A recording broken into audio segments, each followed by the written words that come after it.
جناب مہیش بھٹ صاحب سے کہ آپ آئیں اور اپنے خیالات کا اظہار فرمائیں۔ السلام علیکم۔ وہی ہے مرکز کعبہ، وہی ہے راہ بتکانہ، جہاں دیوانے دو مل کر صنم کی بات کرتے ہیں۔ جاوید میر صاحب نے بہت صحیح فرمایا کہ مسلمانوں کو سرٹیفکیٹ کی ضرورت نہیں ہے، آپ کسی کے محتاج نہیں۔ میں صرف ایک بات کہنا چاہوں گا جو آپ کے کنکلوژن میں بھی لکھا ہے، ہندوستان کا مسلمان بن جائے، یہ ملک کی تقدیر بدل جائے گی۔ ذرا اپنے اندر کی شدت کو جگائیے بھائی۔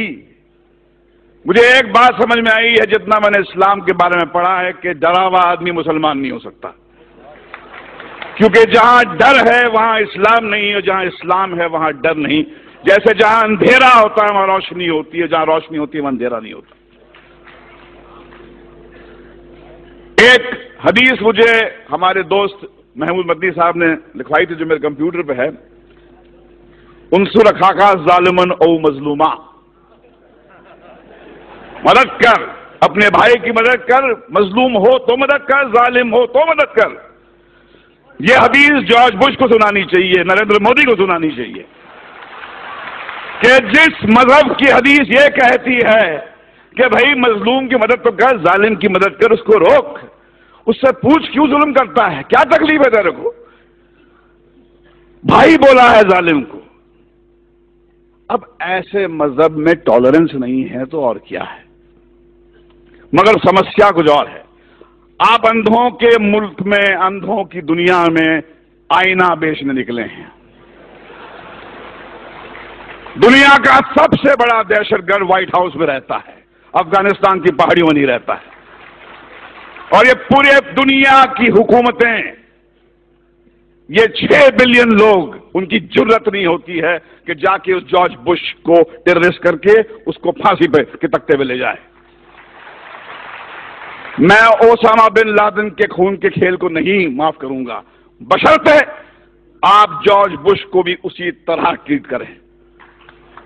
ایک طرفہ بات نہیں ہو سکتی ہے۔ اسٹیٹ ٹیررزم کا آپ کنڈون کریں گے اور ان کو کہیں گے ٹیررسٹ، جیسے کسی نے فرمایا تھا مولانا دریا والی صاحب نے کہ بھیا کہ آپ نے بام بلاسٹ کے جو ایکیوز کو تو ٹیلی ویژن پہ چیخ کے اناؤنس کر دیا کہ ہاں یہ صاحب ان کو یہ سزا دی گئی ہے، مگر بابری مسجد جب شہید ہوئی اس کے بعد میں 1000 لوگ تو یہاں مرے تھے، ان کا کیا؟ کون دے گا ان کو سزا؟ کہاں جا کے گڑ گڑائیں، کس سے بھیک مانگیں؟ آج تو ہماری یہاں پر سرکار این سی پی اور کانگریس کی ہے۔ کیا ہوا شری کرشن کمیشن رپورٹ کا؟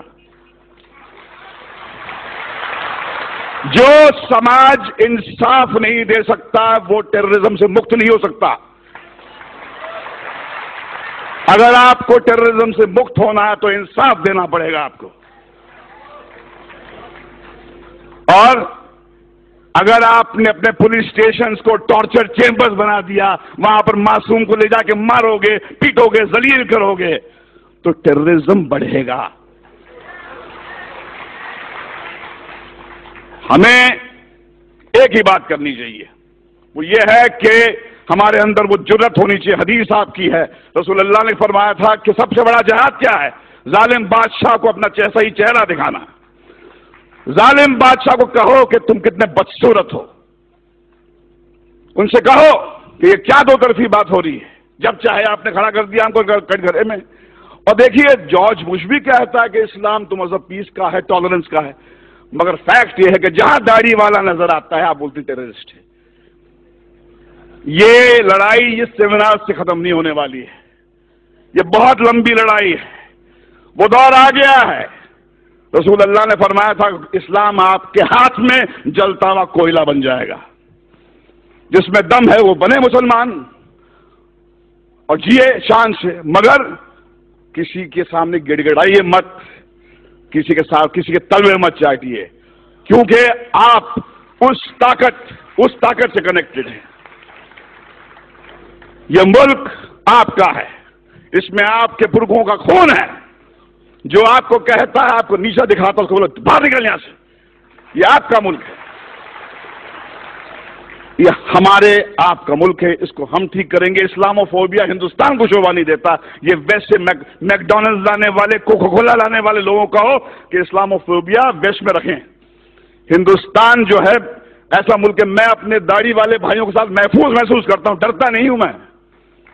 جب میں مسلمان بھائی کے ساتھ میں ہوتا ہوں مجھے لگتا ہے کہ یہ بچائے گا مجھے۔ چلیے مل کر آج قسم کھائیں کہ ہندوستان کے مسلمان میں وہ جذبہ جگائے جو اسلام ہے۔ یہ اسلام آپ کی جاگیر ہے، میری جاگیر ہے۔ ڈرا ہوا آدمی میرے بھائی مسلمان نہیں ہو سکتا ہے، اور جہاں ڈر ہے وہاں اسلام نہیں ہے، اور جہاں اسلام ہے وہاں ڈر نہیں ہے۔ اللہ حافظ۔